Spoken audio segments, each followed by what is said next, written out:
Good afternoon, everyone. Good afternoon. Welcome back to our Thursday mentorship group. This is a recovery support group. My name is Craig, and I'm going to bring an article to us by John Relay app. You can go online and receive this article. And as always, it's fun to be here and to share some very important information that can shape someone's life for the future. Because I feel that it's important that we all enlighten someone, especially those who are on the path of recovery.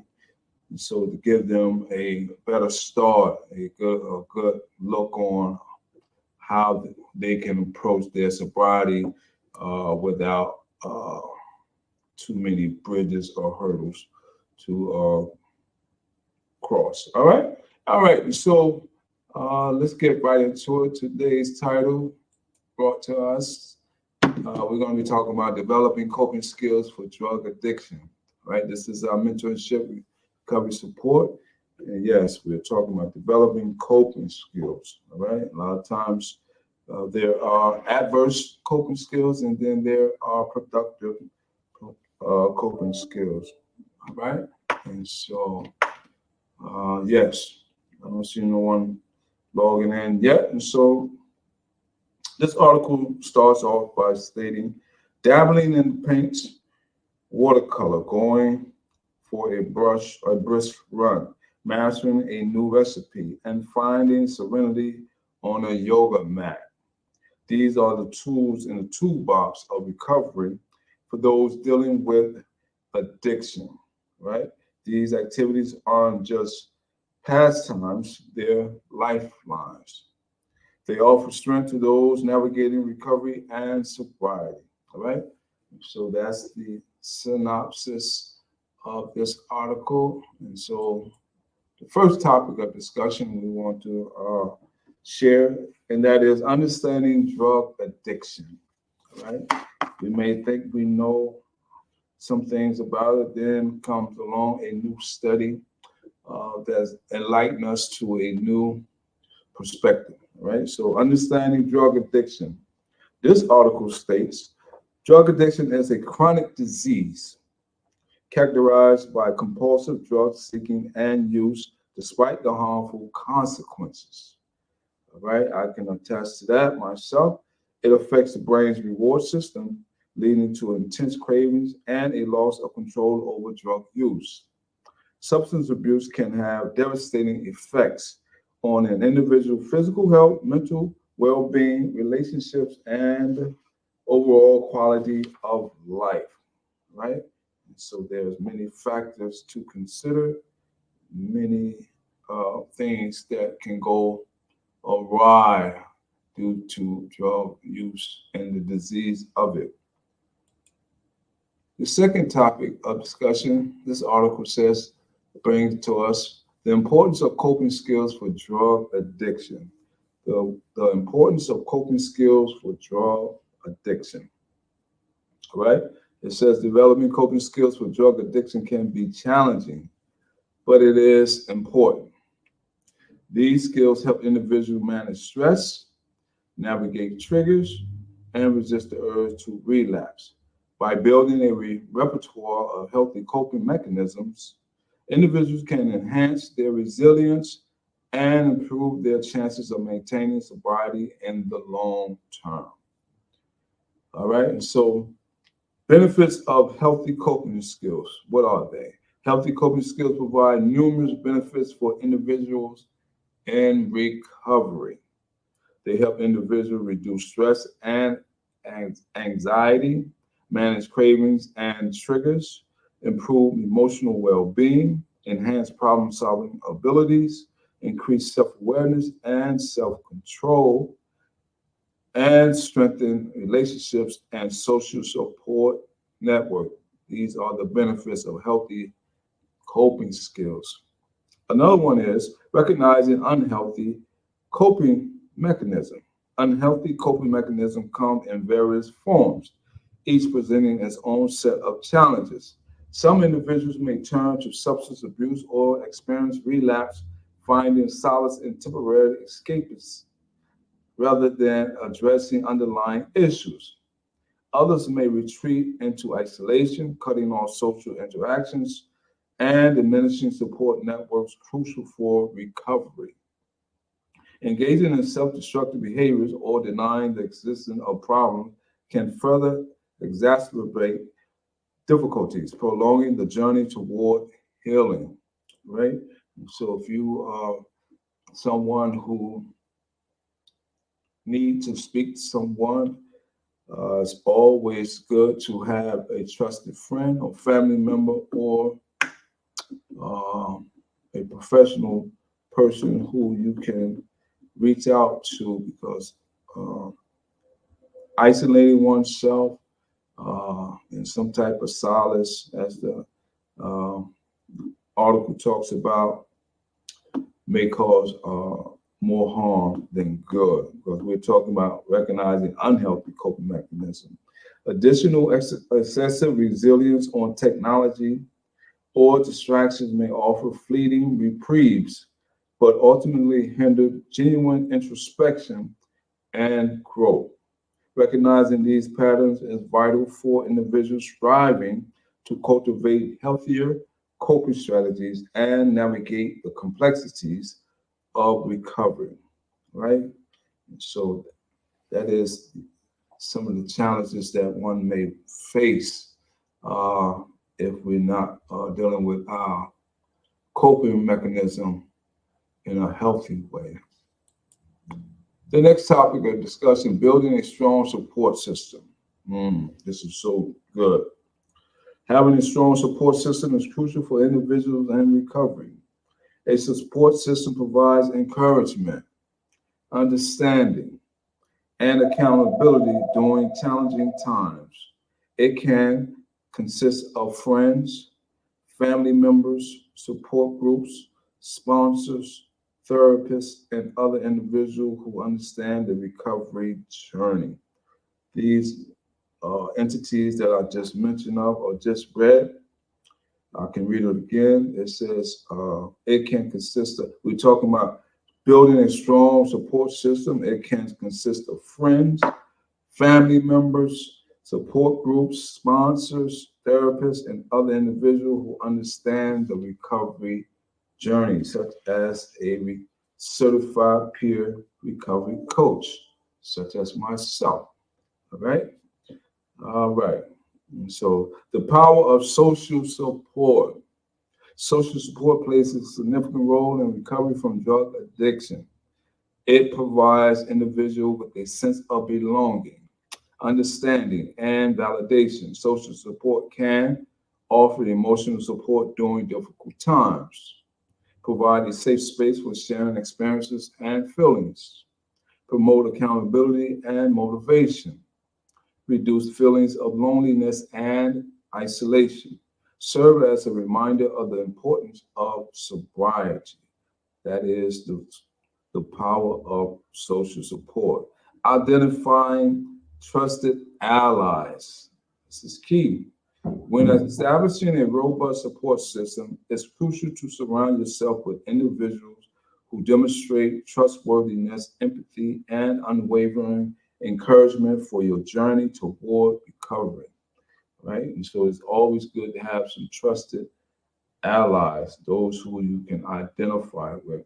These individual allies might include family members devoted to your sobriety, friends who wholeheartedly support your aspirations for a healthier life, peers in recovery who can empathize with your struggles and offer invaluable insights, sponsors or mentors who have navigated their own path to sobriety and can provide invaluable guidance, and therapists or counselors with expertise in addiction treatment, equipped to offer tailored support and strategies to aid in your healing process, right?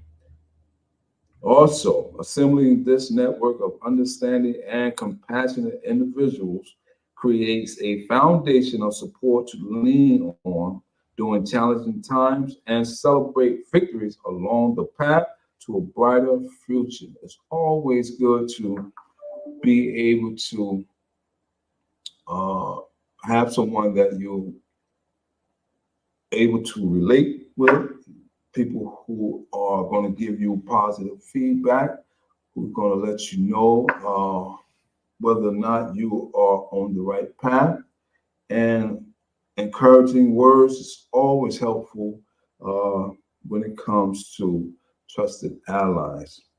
Next one we want to talk about, which is so key to our developing coping skills, and that is attending support groups. This article says support groups such as Alcoholics Anonymous or Narcotic Anonymous provide a valuable source of support and encouragement. These groups offer a safe and non-judgmental environment where individuals can share their experiences, discuss challenges, and learn from others who have faced similar struggles. Attending support groups can provide a sense of community, validation, and hope for individuals and recovery. That is so true. When you find a support group that you feel comfortable in sharing and that people are sharing valid information that can help you along your journey, it can go a long way. It allows you, I know when I went to some AA meetings and NA meetings, I got the sense that I was not alone, and that some of the things that I was facing, or some of the things that I faced in life, uh, come to find out, people have also experienced some similarity, not identical, but similar situations themselves. And so that gave me to the know-how, or I don't want to say uh, know-with-all, but it gave me a sense of belonging and knowing that uh, if someone else can get over a hurdle, overcome their struggles, then I can at least give it some effort and make a strong attempt to turn my life around. All right. And so this is some good information. Yes, as you can see, we're talking about developing coping skills for drug addiction. Right. The next topic we want to talk about that definitely relates to coping skills, and that is finding diversion. Finding healthy diversions can help individuals cope with cravings and avoid relapse. Engaging in activities that provide enjoyment, distraction, and a sense of purpose can be instrumental in maintaining sobriety, right? And so when things, or when you're having these thoughts, um, using or fleeting thoughts of past events, find a diversion tactic, all right?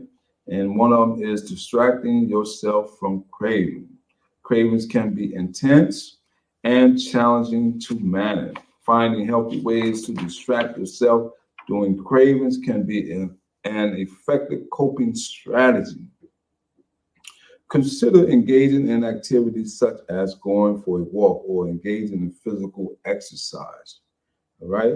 If you're a guy, if you're someone who's self-motivated, give that a try.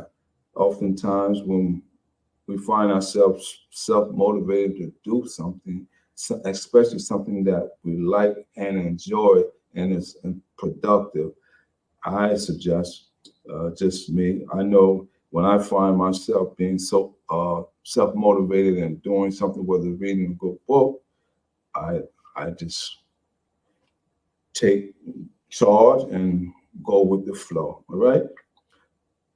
Trying a new hobby or create outlets. All right. We're talking about distracting yourself from craving, calling a supportive friend or family member, reading a book or listening to music, engaging in mindfulness or relaxation techniques.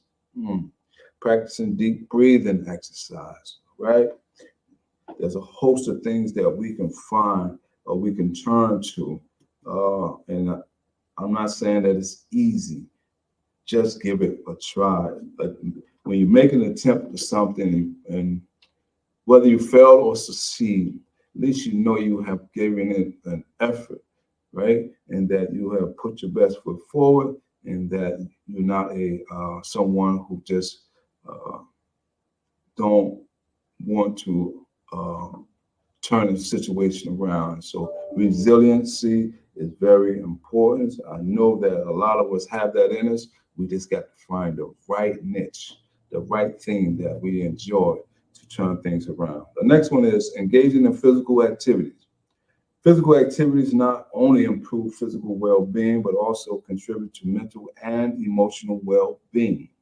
Engaging in regular exercise can help reduce stress, improve mood, and increase self-confidence. Consider incorporating activities such as, we're talking about engaging in physical activities, and one of them is going for a run or a jog, taking a yoga or fitness class, participating in team sports, swimming or cycling, hiking or nature walks.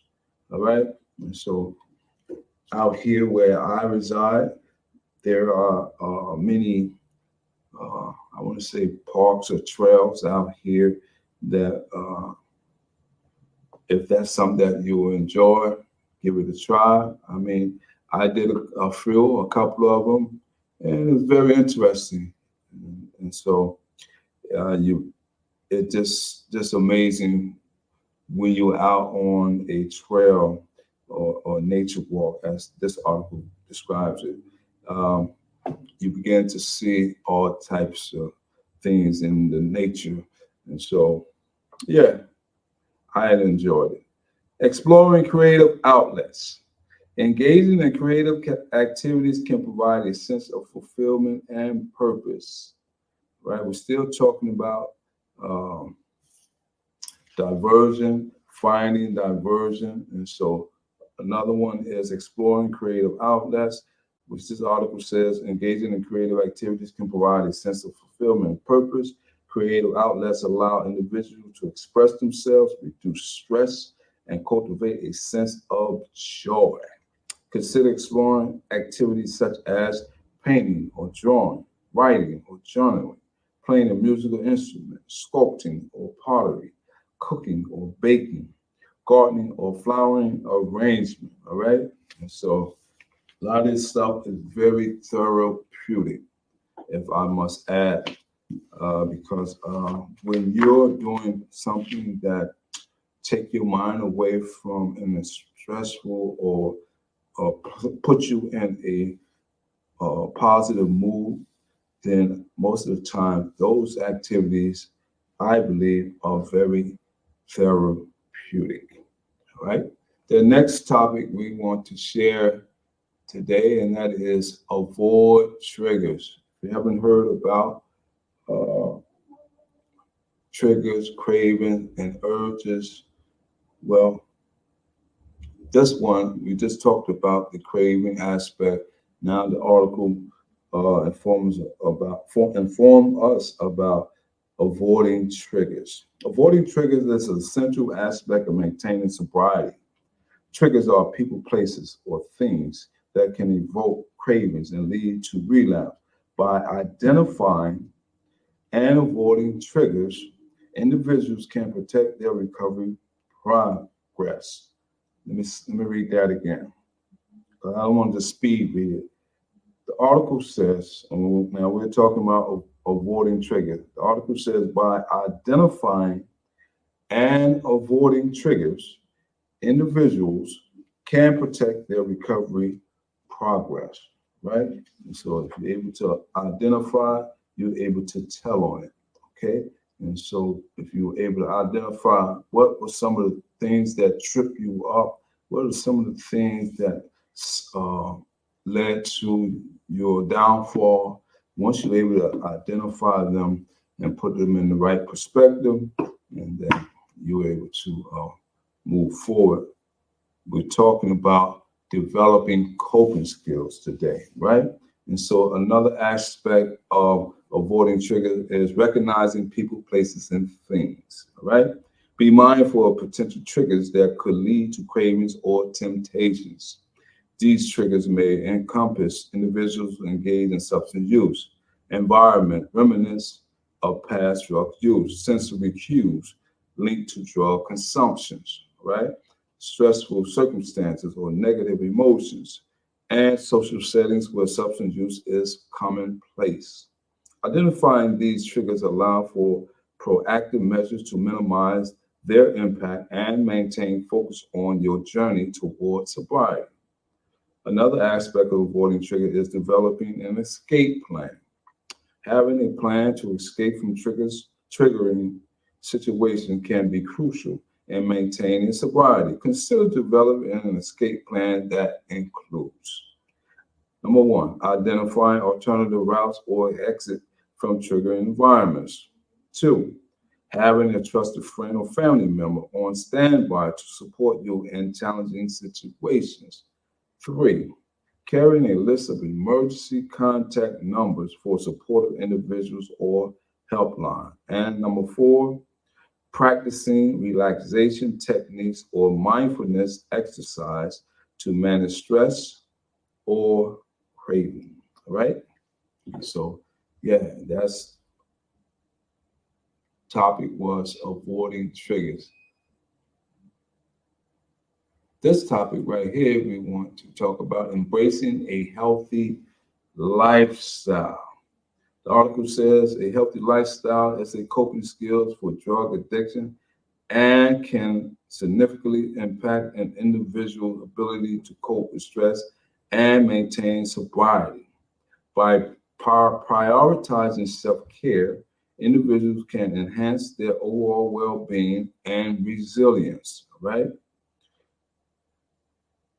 The article goes further to state establishing a routine. Establishing a daily routine can provide structure and stability in recovery.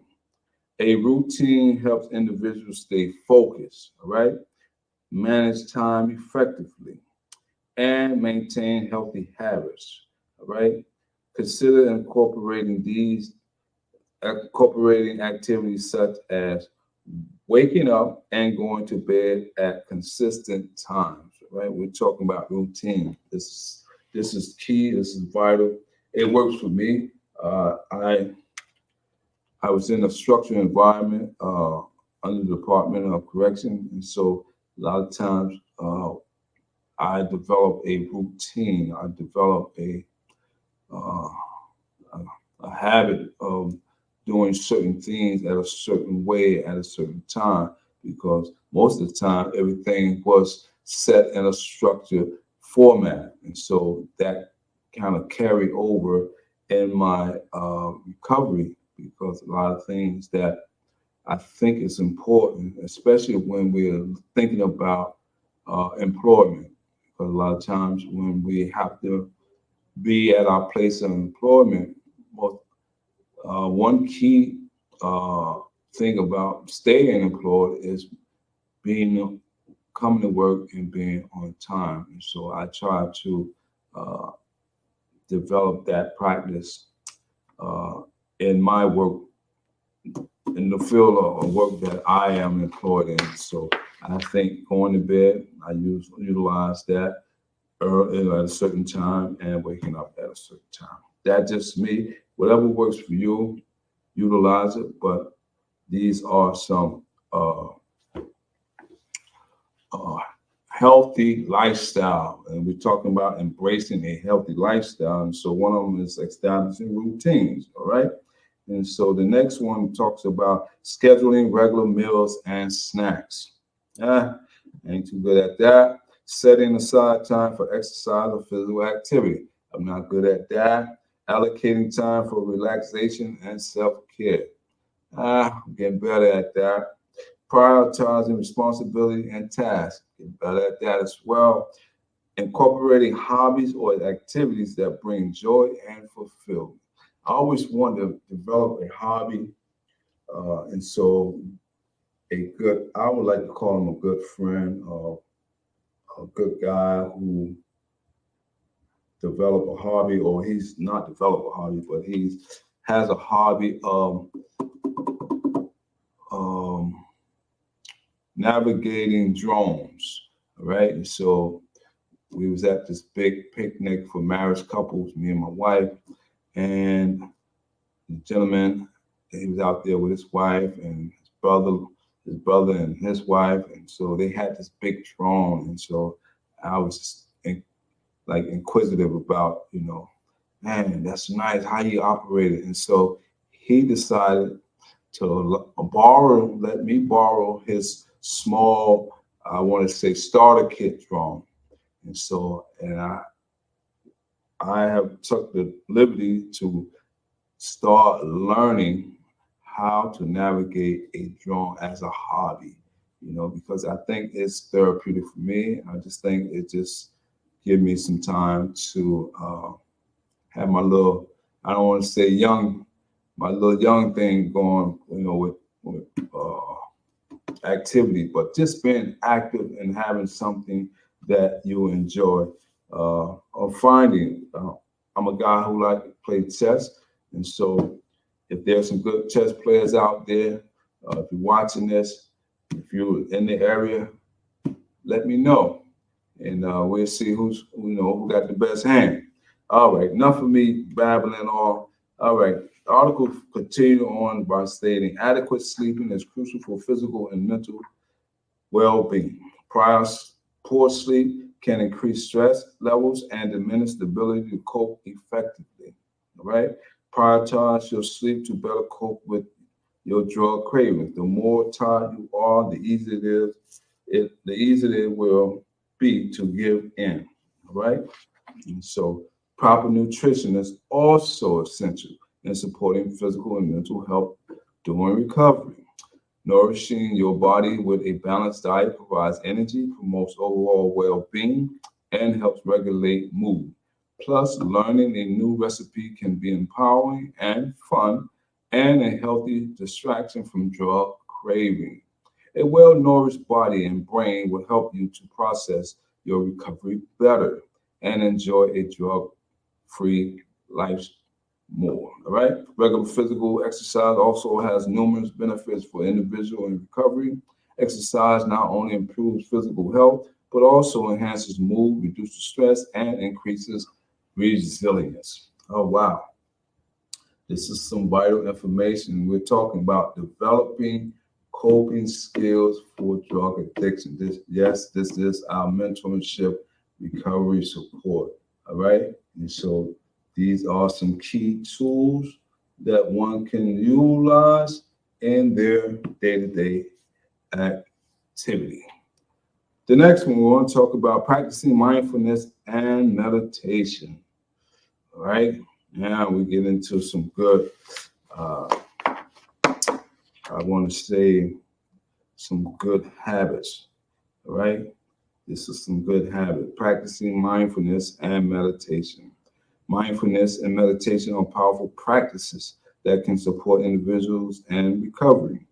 These practices involve intentionally focusing attention on the present moment, right? Cultivating non-judgmental awareness, and promoting a sense of calm and clarity. Wow, the power of mindfulness. Let's see what the article says about the power of mindfulness. Mindfulness involves bringing attention to the present moment without judgment. By practicing mindfulness, individuals can increase self-awareness and self-compassion. I'm reading this book. I just want to share with the audience. I'm reading this book called Emotional Intelligent Habits. I'm also reading Emotional Intelligence 2.0.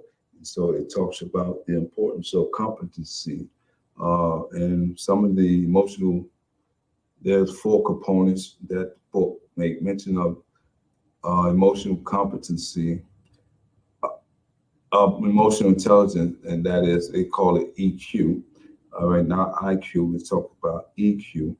And the 4 components that makes up the emotional EQ. They doesn't work. They work simultaneously, not in a set order. And so the first one, that is self-awareness. The other one is self-management. The third one is social awareness. And the last one talks about relationship management, right? And so they all four of these EQ components, competency component, can help one develop a sense of mindfulness, all right? And so your mindset is very important. Reduce stress, and so we're talking about the power of mindfulness. It also helps reduce stress and anxiety, improve emotional regulation and impulse control, enhance focus and concentration, cultivate a sense of gratitude and acceptance. Meditation is a formal practice that involves focusing attention and achieving a state of deep relaxation and clarity. Regular meditation practice can have numerous benefits for individuals in recovery. Mindfulness, breathing exercise are simple yet powerful techniques that can be practiced anywhere and anytime. All right. And so be in tune with your breathing, because a lot of times if we are having an anxiety episode or attack, however people classify it, a lot of times if we take time to pause and give ourselves at least 10 minutes to ponder how we are feeling, and to be able, as I talked about, identifying some of the things that we need to identify and get it back under our control, we will do good. So meditation, mindfulness is one. These exercises involve focusing attention on the breath, observing its sensation, and bringing attention back whenever the mind wanders. All right. Last but not least, utilizing stress management techniques. Stress is a common trigger for substance use, making stress management techniques essential in recovery. By developing effective strategies to manage stress, individuals can reduce their vulnerability to relapse and improve their overall well-being. All right. Deep breathing exercise help activate the body's relaxation response and promote a sense of calm. By focusing on slow and deep breathing, individuals can reduce stress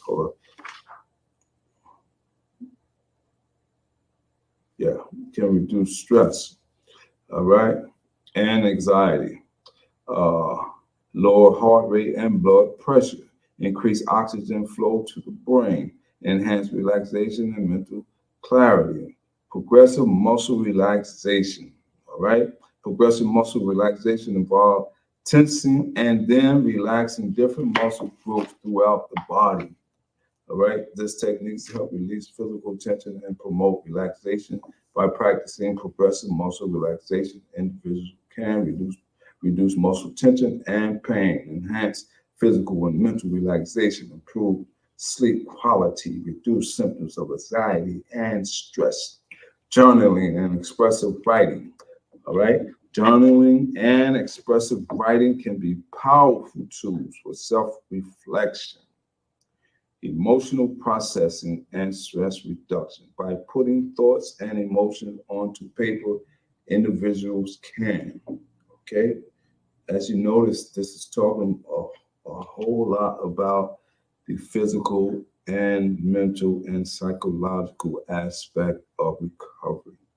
All right, and so this is some good stuff. By putting thoughts and emotion onto paper, individuals can gain clarity and insight into their emotions and experiences, reduce rumination and repetitive thinking, improve problem solving and decision making abilities, release pent up emotions and reduce stress, track progress and patterns in recovery. All right, and so the last component of this part of utilizing stress management techniques is engaging in relaxation activities. All right? Engaging in relaxation activities can help individuals reduce stress, promote relaxation, and rejuvenate the mind and body. Consider incorporating activities such as number one, taking a warm bath or shower. Two, listening to calm music or nature sounds. Three, engaging in guided imagery or visualization exercises. Four, practicing yoga or stretching exercise. And number five, spending time in nature or engaging in outdoor activity. Now, you may not want to do some of them, but you may find enjoyment in maybe three out of the five. Okay. And so consider the information that was shared today. As before, you can always join or gather this information.